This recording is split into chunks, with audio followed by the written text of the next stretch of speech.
Mark Azalea is an industry leader in psychotherapy and men's mental health. He's helped countless guys get back on their feet, deepen their relationships, and excel in their lives. Now he's taken all that he has learned and is sharing it with you. In each episode, Mark will interview an expert in the field of masculinity and men's work. We'll cover topics such as emotional intelligence, masculine identity, anger management, financial health, trauma recovery, marriage and divorce, ethics, and spirituality. Tune in and become a better man. Welcome back to the Men's Therapy Podcast. I'm your host, Mark Azalea, and I'm here with Pete Taylor.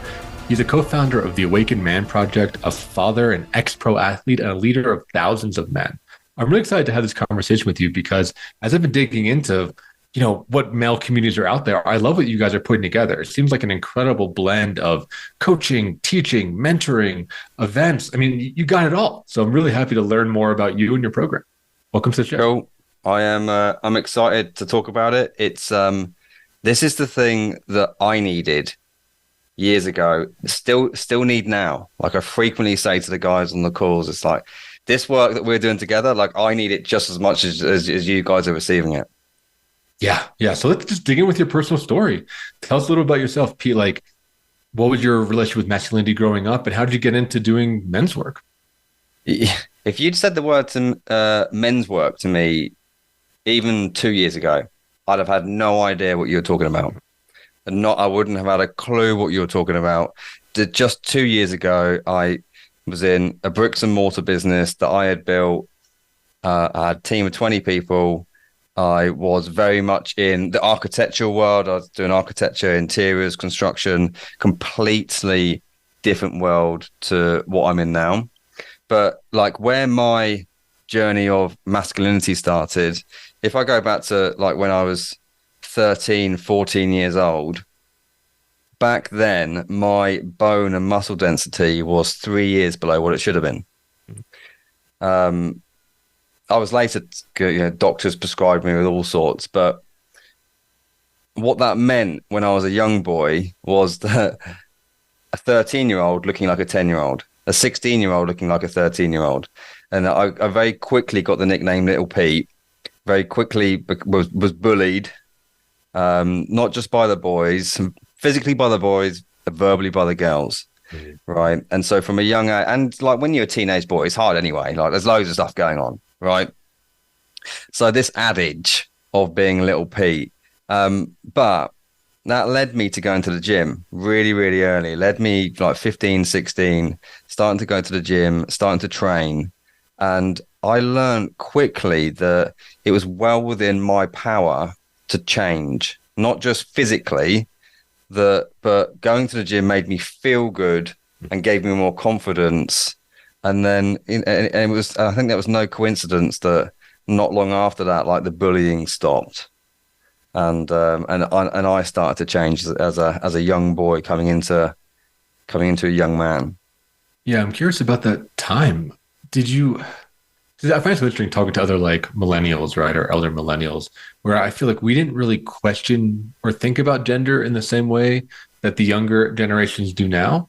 But I wonder with the bullying, did you ever wonder about that? Maybe not, if you were a man or not, but if you could fit in with other guys or if you were strong enough, like did any of those feelings come up for you? The biggest, like, I absolutely wanted the cool kids to like me. Yeah. That was a big thing. I wanted the cool kids to like me, and I wanted the girls to like me. That was also a big thing. And like when I was coming up through my like mid-teens, 15, 16, like all my buddies having girlfriends, I'm not. Mm-hmm. Right. And it was a real problem for me. It's like, what's wrong with me? Like, why am I so small? This is definitely the reason that I'm not getting the girls. So I don't know whether it wasn't like I was questioning whether I wasn't really thinking about that. I was just like, I want to get the girls and I want the boys to like me. It was only like much later on when I started doing like this like deeper work into my past and like how my brain works and how my makeup is. It's like, I started to learn a lot about like the impact of my parents divorcing when I was 13.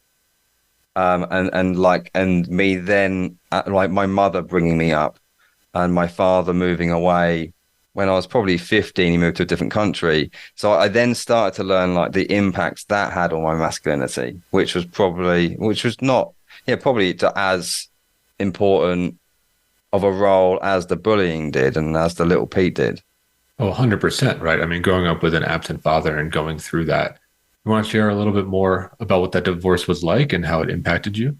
Yeah, the divorce. I literally I spoke about this a couple of weeks ago. I was over in Dubai and with a couple of friends, and we were talking about because I'm actually going through divorce now, right? And we're talking about me going through divorce, and the guy I was with, he was also had been through a divorce a couple of years ago, and we were talking about that, and I was like, do you know what? I can remember when I was 13 years old, I was standing at the top of the hallway in the house that my family used to live in, and my dad telling me that him and mum are getting divorced, and he cried. And it was the first time I'd seen my dad ever show really any emotion, let alone like real, like bawling tears. And I was I remember all the feelings. I can feel my goosebumps going up now. Like it was a real like pivotal moment, like in me starting to grow up as a very young boy. It's like seeing my dad, who was like he was like a very traditional man back then, right? And so seeing him like that was it shocked me. It absolutely shocked me. And then going off from that, although he tried to be there when my parents divorced, I think he struggled with it a lot. Yeah, I'm making it to get back with the older man and emotions thing, right? Because, I'm a therapist in the therapy field. It's like, hey, we need to see older men have emotions, normalize it, et cetera, et cetera. But I have a similar story of seeing my dad cry when his dad died, right, at my grandfather's funeral.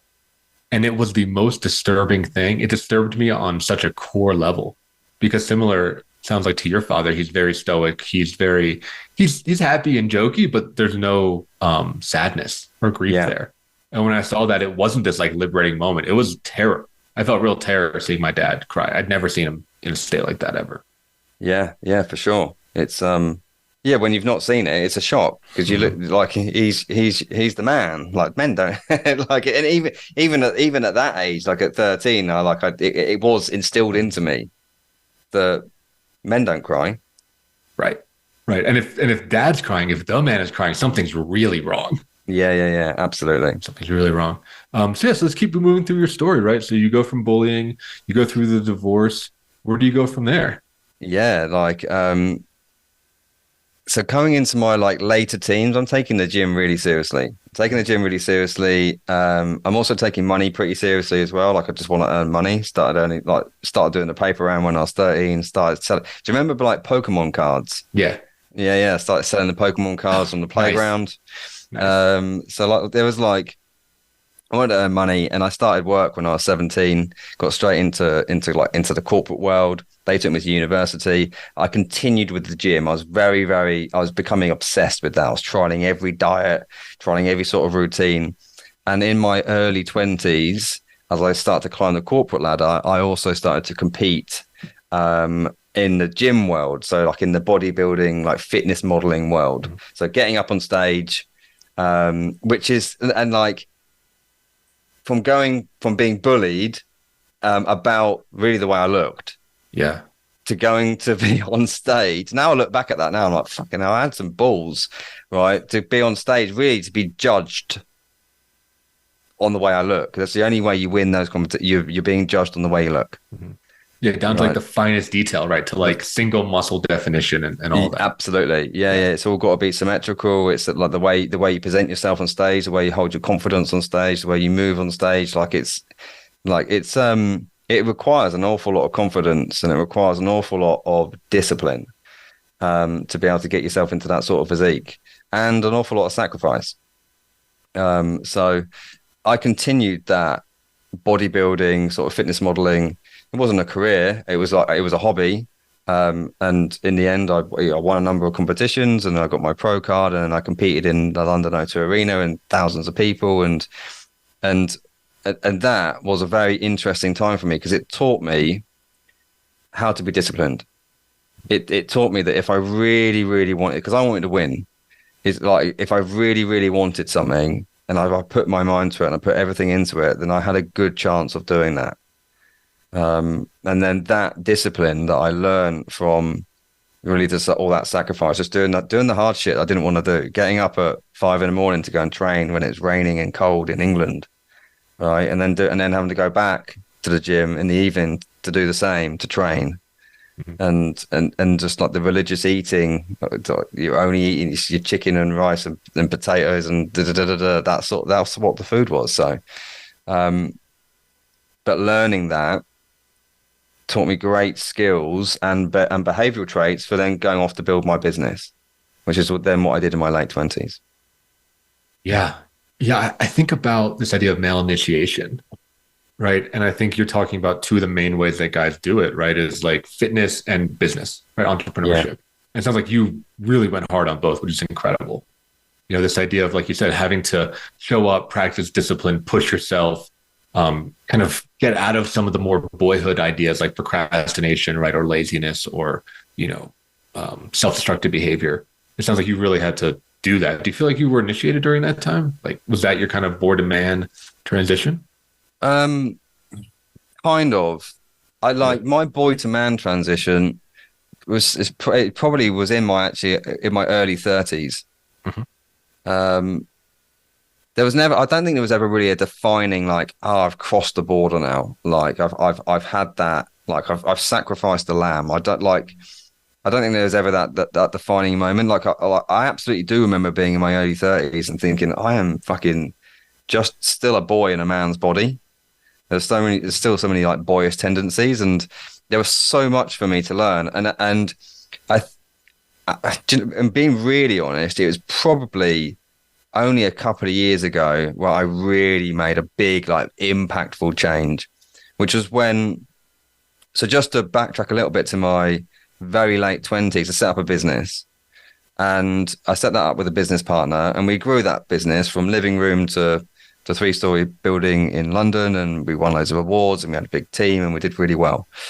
But I had a business breakdown. So on year 6, I had a fuck it moment, and I left my own business. I'd had enough, and now I look back at that, and now I can like assess how I acted, and like I had no boundaries. I didn't even know, like, we did architecture, right? So a boundary to me was a fence. Right, I didn't know what the word was. I just had no idea. Right, there was no signs of me showing any signs of like being assertive. Right, I had plenty of very strong like masculine traits in that I could work my fucking ass off, and I could work all hours, and I was very, very hungry, and I'd go out and it'd be like warrior-esque, very, very warrior. Right. But I was lacking many, many masculine traits at the same time. And, I had no idea how to have a hard conversation and how to maintain a hard conversation and to push through when I needed to push through. And ultimately that led to me leaving my own business. Right. Which was for the best, because it led to me setting up the Awakened Man.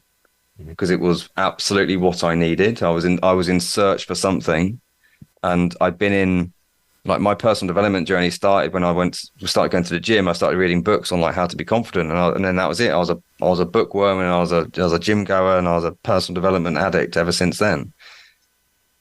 So leaving, actually, the business breakdown helped me to step into being more of a man.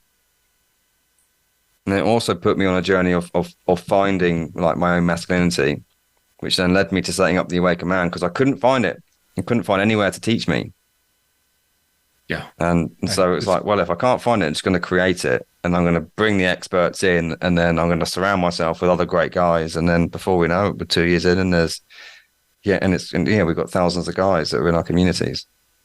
I love that. Yeah, it is painful how hard it is to find some of these places, and to find places where men can be open and honest and encourage each other to grow. So I'm happy you're out there doing that work. We're going to commercial break, but when we get back, I want to ask you a couple questions. one thing that you talked about was kind of this breakdown moment, right? And I'm really interested in if you think men need that. Like, do we need that rock bottom moment? Do we need to be motivated through pain, right? Or through our patterns being destroyed? Is that the catalyst that it takes for a guy to go to the next level? So we'll talk about that when we get back. If you're listening, hang on in there, and we'll see you on the other side of the commercial break.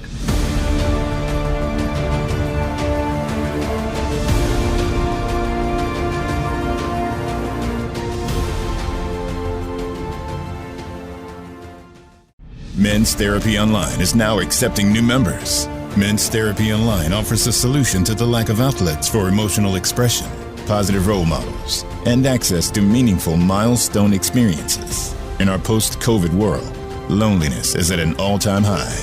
Men need consistent community. Our society is rapidly changing. Old models of masculinity are falling at the task of promoting emotional intelligence and meaningful connection. Men's Therapy Online offers tools and experiences designed to help the man who is struggling to balance traditional male roles and emotional fluidity. Whether you need to get back on your feet or take your life to the next level, Men's Therapy Online has your back. We help our members become a true 21st century man, a man who is not burdened by the rapid change of society, but who contributes to it honorably. If you're interested in signing up and finding your band of brothers, go to menstherapy.online to learn more. That's menstherapy.online. Start your journey today. It's your world. Motivate, change, succeed. VoiceAmericaEmpowerment.com.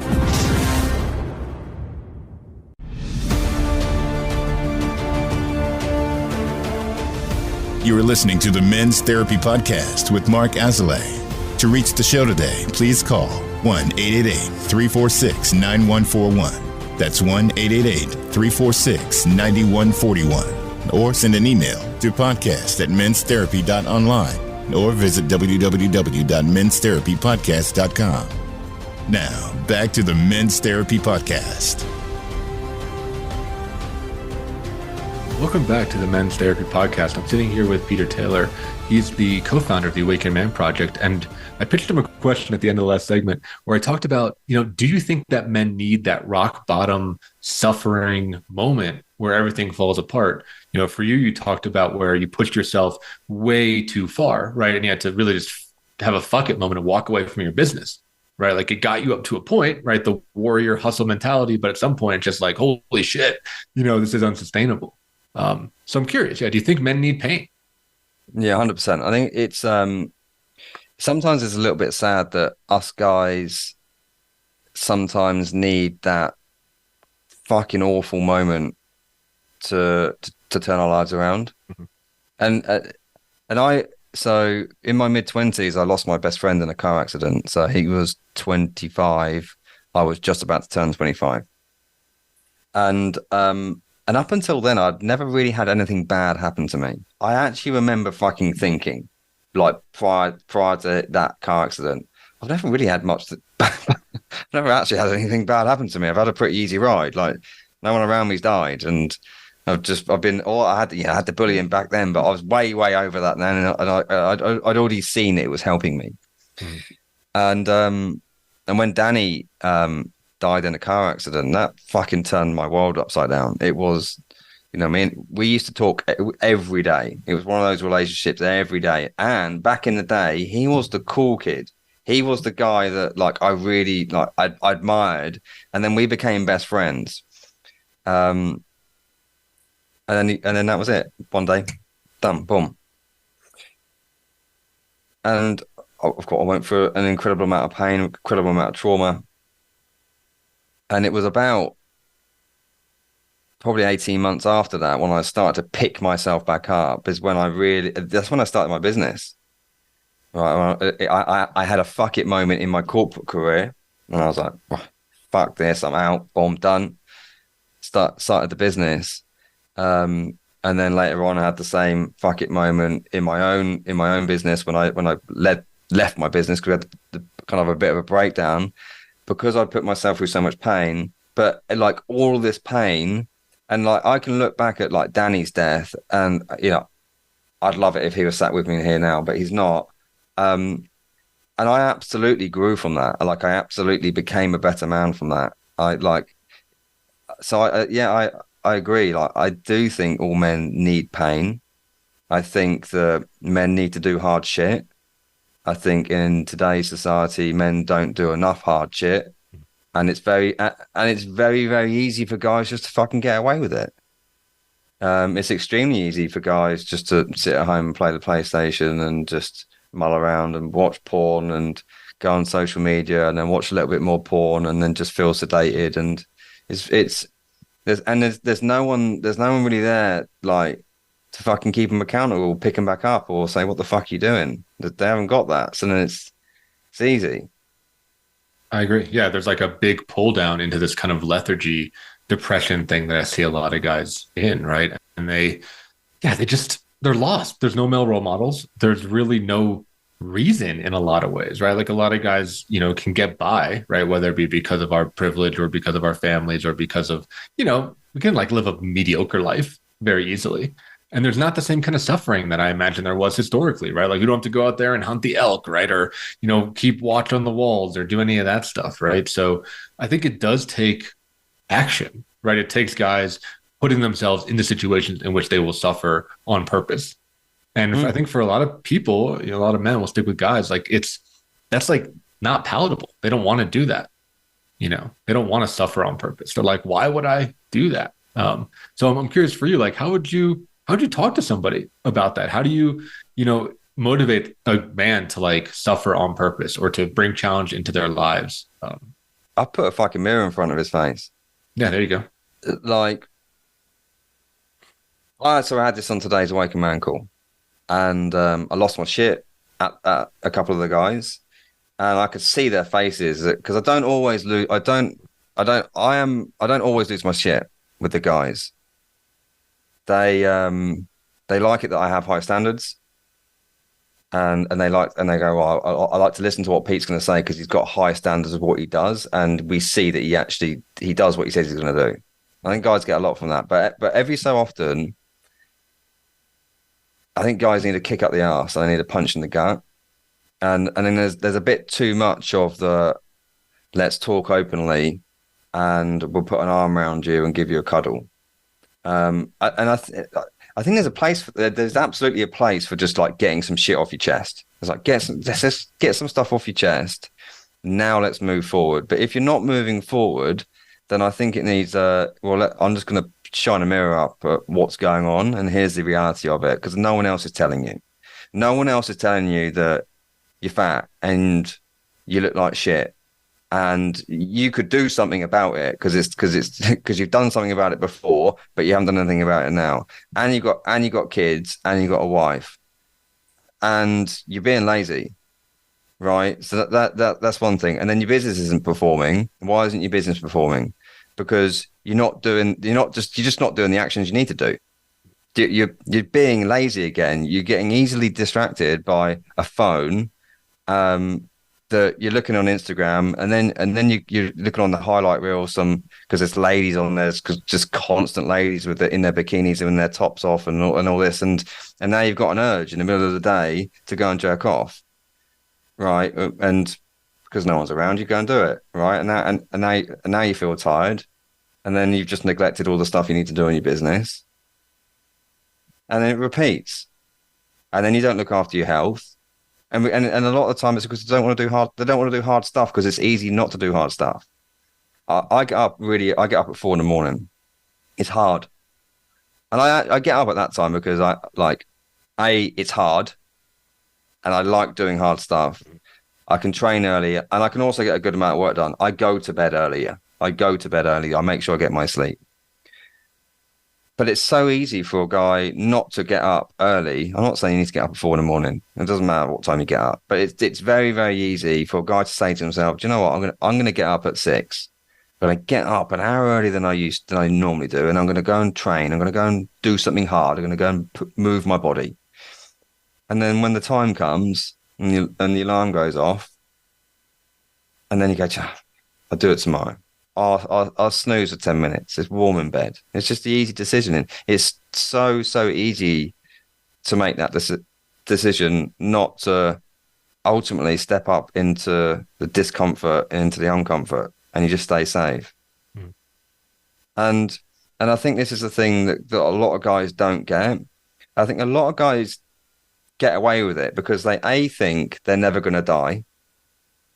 They think they're invincible, and I think they got years and years and years left. It'd be all right. I'll do it next week. I'll do it next year. I'll sort myself out then. So they think they're never going to die.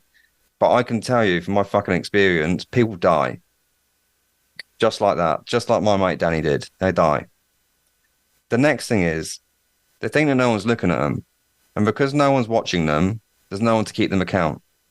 So there's not, yeah, no, my wife's here, but she's not saying anything. So I'm just going to continue. But there's no one there to really keep them account. There's no one looking at them. So they think they can get away with it. But here's the thing. There is someone looking at them. It's their soul and their psyche, whatever you want to call it, that is looking at them. And every time they make a decision that goes against progression or goes against growth, the easy decision, every time they break their own word, it will just leave a little dent on their soul over and over and over and over again. And you do that over a number of years, and that's where you see a very, very lazy man who's not going to go anywhere in life because he's repeated that. It just becomes habitual, and then it's literally imprinted on the soul. Yeah, I love that you're saying that, right? There's like some psychology research of gender differences between men and women, right? And women really care about self-esteem, right? Which is essentially like, what do other people think about me? Or what do I think about myself? Do I like myself? Whereas men connect with self-efficacy, which is, can I do a thing, right? Just like you said, can I keep my own word? Can I do a hard thing? Am I able to run that mile? Am I able to lift that heavy thing? Am I able to fix the thing in my house, right? Like, am I effective in my life? And I see it just the same in my therapy practice, exactly what we were talking about, man, of like those ongoing broken promises to the self. My story, I'm sober. I was a drug addict for a while, right? That was kind of my rock bottom moment. And I had to learn that about myself, right? I had to like keep the promise of sobriety because every time I would break that, every time I would drink, every time I would smoke, in like a echo chamber, wasn't that bad, right? Like I was fine. I could still function. But like you said, I was denting my soul. I was destroying my self-efficacy. I was destroying my view of myself. So yeah, I think learning to keep your promise to yourself is a huge thing that I wish guys talked about more, Yeah, absolutely. And this is the next thing on just like keeping your promises, is keeping your standards high. Yeah. It's like having very, very, very high standards for yourself. I was speaking to a guy today. He's a good man. He just joined the program, and I'm proud of him from because it was a ballsy move for him. He was extremely nervous. He's not done something like this before, but he was talking to me about his drinking, and he goes, I don't have a drinking problem. I might have like 4 or 5 pints a couple of times a week, like. And he said, but I just feel like crap every time after. And he goes, I can have a pint, I'll be okay, but I'll have 3 more and I'll feel like crap the next day. And but prior to him telling me that, he told me that he put on a load of weight over the last 2 years, which he hadn't been able to get off, and his business wasn't doing as well as he wanted to do. It was just doing okay, and it had been ticking along for 2 years. And I was like, dude, like that, the alcohol is a vice. The alcohol is not serving you. Yeah, fine, go out and have a pint. But those extra 3, what's it doing to you? It's not doing you any favors for your health. And then you literally just said to me, your business has been ticking along for 2 years. Yet probably 2 days of the week, maybe 3 days of the week, you're not feeling on top form because you're feeling hungover. There's a problem, right? I was like, yeah, you might get an additional hour of laughter down the pub with the guys having an extra 3 pints. But is that hour of laughter worth than the sacrifice that you make and all the stuff that you're not getting? It's not. Right? So just cap it. Get rid of it. Hold your standard higher. Yeah. It's like you've got a daughter. It's like you've got a daughter and you've got a wife. They're looking at you. The daughter especially, she's very, very young. She's like a year old. I was like, dude, in a year's time, she'll be looking at everything that you're doing. She'll copy you. She won't care about what you say. She'll care about what you do. And that's the reality of it. Absolutely. Yeah. So that kind of dovetails the question I wanted to ask you, which is around like a level deeper of motivation, right? Like what gets guys going to that next level? You know, you talked about warrior during the first segment. And when I was in my warrior mode, I was like angry, right? Anger was the motivation, spite, proving people wrong, like acquiring power and resources, right? Which is effective. And I think guys have to go through that, right? No shame on doing that. I think we need to do that. But I'm curious, what is like the next fuel, right? Like kind of once you've established the beachhead and now you just want to get better, what keeps you going? What do you see keeps guys going? Yeah, I love angry emotion. Mhm. I think it's good for like interim. It's not sustainable long term. Right. For It's like periods, the booster mode, right? Yeah. Like you can just boost forward with it. Yeah. really, if you are able to control the anger, anger is a fantastic emotion. Yeah. And the thing is, this is the next thing. Like guys will want motivation and go, I'm not motivated. I go like, I'm not motivated to get up. Oh, I'm not motivated to go and build the business. I'm not motivated to get up at 4 a.m. But I use discipline to do that. Like motivation it's finite. You know, it comes and goes. You can't rely on that shit. But what you can rely on is like your structures and your discipline to do the hard stuff when you don't want to do the hard stuff. So like I would absolutely be having like structures, protocols around, here's a routine. I'm going to do this, whether it's sunny, rainy, or there's a rainbow with a unicorn jumping over it. I'm still going to do it. Okay. And we can talk about purpose and passion, and we'll probably be here for quite some time talking about that. And I think that's hard to find. And I think you need to be able to find it. You have to go on a big journey and you have to do the work. You're not going to find purpose or passion sat on your sofa watching TV or sat in your bed. You have to, in my opinion, you got route A and you got route B. Route A is the safe route, the route that society wants you to take, or that maybe your parents want you to take, the safe route, get the corporate job or whatever that looks like. Route B is a scary route that you know sometimes you should probably take and you're scared to do it. I'd be taking route B because that's where you're likely going to find paths that are going to lead onto some form of purpose, some form of passion, and that will give you a further drive in life. Yeah, I like what you're saying, that discipline, that willpower kind of, and yeah, building atomic habits, right? Like habits and structures that will not fail. And that takes time, right? It takes time and creativity. So we're going to move to our next commercial break. When we get back, I want to have you speak direct to the listeners about how they might build discipline, how they might get that willpower in their life, how they might, hold themselves to a higher standard. So some real practical tips. So if you're listening, hang on in there. We'll see you on the other side of the commercial break.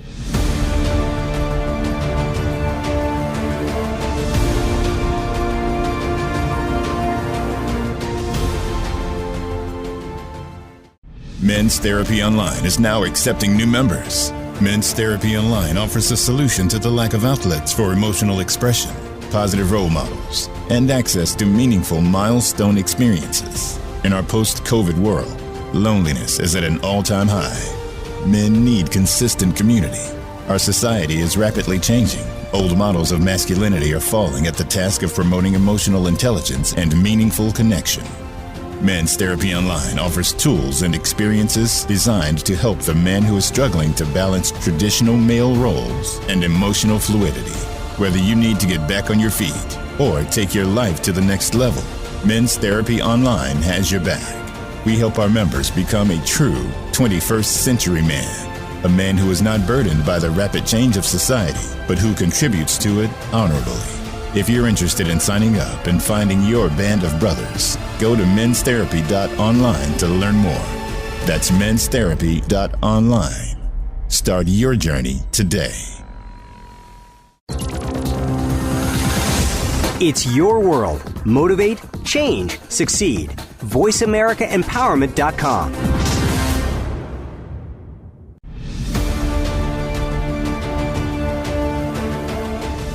You are listening to the Men's Therapy Podcast with Mark Azoulay. To reach the show today, please call 1-888-346-9141. That's 1-888-346-9141. Or send an email to podcast@menstherapy.online or visit www.menstherapypodcast.com. Now, back to the Men's Therapy Podcast. Welcome to the final segment. In this segment, we talk directly to you, the listener, and present some tactical and strategic ways to do some of the stuff we've been discussing during this episode. So, Pete, I just want to give you the mic, talking about discipline and willpower and really how to kick your life to that next level. What would you recommend guys do, and where should they start? Yeah. Okay. First thing, let's start with awareness, right? So, and we'll talk about discipline. I think it's imperative that every man knows how to utilize discipline to its fullest capabilities. So these are the three types of discipline that I like to work with. Number one is structural discipline. These are your routines, your protocols, your habits. Number two is reactive discipline. This is how you react in any given moment. So in any given moment, there's a stimulus and a response. Okay, and in the middle of the stimulus and response, there is a gap where you can react. I like to respond. Okay, and the first like tactical part I'm going to give you here is if there are particular moments or scenarios in your life where you know that you react, you know that you get triggered or you react, there might be two or three that you can think of. Let's just work on them and them alone. Go, right, okay, I know that I get triggered in those moments. I know that I get angry or I get upset or I go quiet. I go into victim mode, whatever that looks like. So that all I want you to be is just be aware of when that happens. And then you can choose your response. Okay, so the next time it happens, choose your response. So that's reactive discipline. The third type of discipline is expansive discipline. Expansive discipline is the hardest to handle.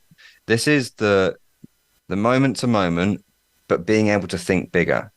Okay, it's being able to like have a big goal over in the future, but be able to bring that all the way back to now, and then moment to moment, when you react, you're able to think about and respond in a way that pushes you further forward towards your goal. Okay, so the three types of discipline. The easiest to master is the first one, structural. Okay. And the first thing I think about doing is how can we make your life harder? How can we put you through some pain? Like the pain will set you free. It absolutely will. So I'd absolutely be looking at how can I get up earlier? Just like, can I get up 30 minutes earlier? Can I get up an hour earlier? Can I get up an hour and a half earlier? Because when you do that, it's hard. And when it's cold, we want to do it when it's cold. We want to do it all year round, including the weekends. Okay, so the bedtime and the wake up time is exactly the same. When we get up, and then we go and do something productive first thing. I would suggest working out. All right, I'd suggest going to a gym or doing a home workout. Do some form of movement. Do something else hard, right? So then immediately, straight off the bat, you're doing two things that are difficult to do, but they are giving you more time, right, to go and do something productive, and B, it's elevating your state. Like I honestly don't believe there is anything else in this world that can elevate your state that's literally within your reach. There's nothing else other than working out, right? It releases so many great hormones and so on, and there's been loads and loads of science around how great training is for a man's mental health, right? So that's the first thing I do. The next thing I think about is your food. Follow a diet and track it. Get someone to figure out what your macros are and what you should be eating. And then like whether you want to lose weight or whether you want to gain some muscle, figure out what that is and then track it. Okay? And there's a reason behind this because it's hard. Right? So try and follow a clean diet and then track that diet. So hit your macros. It's difficult to do that, but it will teach you a skill set in learning what to eat and how to eat, and also teach you another skill set in being able to track and staying disciplined. And this is what I'm going to eat, right? And then when you reach for the cookie jar because you're feeling hungry, it's like, there's a moment. I can either choose a moment of weakness here, or I could be strong. What am I going to choose?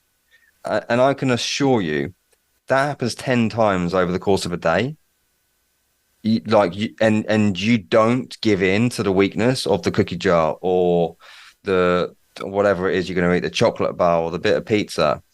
You build strength. You build mental strength, and you do that over and over and over again. I'm telling you guys, in time, you fucking back yourself. You're like, I've been pretty good with this. I've been getting up early. I've been training religiously. Now I've been tracking my diet. I'm looking good. I'm feeling good. My wife is winking at me, right? This is, I feel good now. And I know that I can stick to something. I'm going to back myself now and doing something a little bit bigger. The next thing I would do, this is number 4, get rid of your vices. Whatever your vices are, whether that's substance abuse, whether that's drugs, whether that's alcohol, if there's a porn, it doesn't have to be an addiction, but if it's there, remove it. It does us no favors as men. Trust me. Social media. Do you scroll too much on social media? Do you find yourself that you're just there numbing, just scrolling, clicking? Or TV, maybe there's too much TV going on. You might find yourself, you watched way too much TV when you could either be asleep or you could be doing something productive. So remove the vices. Those 4 things are hard. All of them are very, very hard to do. But guess what? You do all those things, do you think your life's going to exponentially improve? I can tell you it will do. I get all my guys to go and do these things. We get them to do other things, but these are their core, and you'll absolutely improve your life. You'll feel better. You look better. You get mentally resilient. You back yourself. Your wife will be happy, or your partner will be happy. Right? Your kids will look at you in a different way. Literally, I train every morning, and my son, he's 2.5 years old, Leo, who stays with me. He joins me in the gym. He knows to get out of his cot, and he knows well, because he gets out of his cot about, I don't know what time he gets out, about 6:30, 7, depending on what time. And if I'm still in the gym, he'll come in the gym, and he sees me in there. And it will just instill great habits and rituals into your own children. Yeah, he's picking up on that, which is really great. It's a great role model. I want to bring you back around, because I think what you said was incredible, right? It's not just the outcomes you get from changing these things in your life, right? It's the skills that it's going to teach you in order to make that happen. So I just want to zoom in on that a little bit, right? Because it's about the journey too, right? So what are some skills that people develop by doing things like, training and controlling their diet and cutting out their vices? What do they have to learn? Yeah, I did a talk on this in London at the start of the year, that three levels for a man to exponentially grow his life is increasing his skill sets, is working on his belief system, and then working on his character traits, so his behaviors. Skill sets is the easiest one, typically. We can go out and acquire skills. It's very we can go out and we can do a course on Facebook marketing, or we can go out and do a course on how to talk or leadership. It's very easy to acquire skills. Doing those sorts of habits, doing those sorts of disciplines, one of the best skills that you will learn there is focus. So, because we live in a world now where everyone is trying to catch our attention. It is relentless. It is everywhere. There's the next podcast, there's the next YouTube, there's the next course, there's the next program, there's the next speaker, there's the next thing on social media, there's the next advert. It's freaking everywhere. And what this society is doing and so on. And hey, listen, I'm part of that. I'm part of breeding that. I have programs and so on. Right? But it fractures our attention. And when our attention is fractured, it's hard for us to really focus. And when we lose focus, we can lose sight of really where we're going. And we can become stuck, and we can feel overwhelmed, we can feel lost. What these habits will also teach you is how to focus. Right? Because if we start getting rid of our vices, we're actually off TV. So we're not seeing as many habits. We're spending nowhere near as much time as you used to on social media. So you're not being pulled into all these things. And because you're feeling better, not just physically, but emotionally and mentally, like you will feel better from doing this. You'll be able to think clearer, and you won't feel the need to just be like drawn into something, because you'll have clarity of mind, right? And here's the next thing: it's like if you quit a vice such as porn, because I know it's a big problem for guys. It was a problem for me. I know it's a problem for guys. I have hundreds of guys that tell me it's a problem, or don't tell me it's a problem. They just, oh yeah, well, I use that, as though it's not a problem. Yeah. But I can tell you eliminate something like that, and your sex life will get better, and you'll have more energy, and you'll feel better. So I think actually one of the key skills there is focus. That's what you will acquire from that, and you got focus, you got discipline, you're feeling better, you're looking better. Like you're now in the 1%. You're now well above average. Do you know how easy it is to be above average? It's so easy, but it's just a little bit hard. Right. Yeah. Well, and that's the thing. I think we talked about previously. I think the standards for men have just plummeted. So to get in that top 50% is not that. Yeah, I mean, it's hard, because I think it's hard for people to make the shift. But like you said, it's not that like challenging, I guess, or like the bar isn't as high as you would think. Because I think a lot of guys are in that, like you said, the porn cycle, drinking too much, not doing anything, very lethargic, right? Like no emotional depth or intelligence, right? Just kind of like existing. Yeah, and but listen, we want to bring guys out of that, right? We want to like throw them a life preserver. And we do. I want to bring as many guys out of that as possible. Yeah. But there will always be winners and there will always be losers. Mm-hmm. And I'm happy to continue the winning streak. It's whether the guys that are listening to this, whether you want to go, do you know what? Right, I'm gonna make a change. Now's the time. Because like I said earlier, like you could die tomorrow. You get run over by a bus. You could have a hernia. Anything can happen. Can't take it for granted. Yeah. Right. And it's like, as far as we know, we only have one life. So let's try to live the best life possible. Like I said, even for your partners, for your wife, for your kid, and for the world. Right. I think a lot of guys have a lot of incredible gifts that are behind these walls of laziness and lethargy and shutdown. Yeah. One of the biggest things, one of my fears is getting to my deathbed and thinking, why did I not play that power move? Why did I not go full out? Mm. Why did I have that number of years where I knew I was playing at like 70% and I could have played at 100% or could have played at 90%? Like that's a huge fear. Right. I think why'd you hold yourself back? Right. Yeah, absolutely. Like I have to catch myself. Like even today, there was a moment today, and I'm like, oh, that's a freaking power move that is. I had to catch myself, and I'm like, well, Pete, if I don't make that move in a couple of years or 10 years, will I look back and go, you idiot, come on, man, just make the move. What's the worst that can happen? Just step up to the plate and do it. Just step up to the plate. Yeah. Well, on that note, we got to start to wrap up, but I'm curious, Pete, where can people learn more about you online?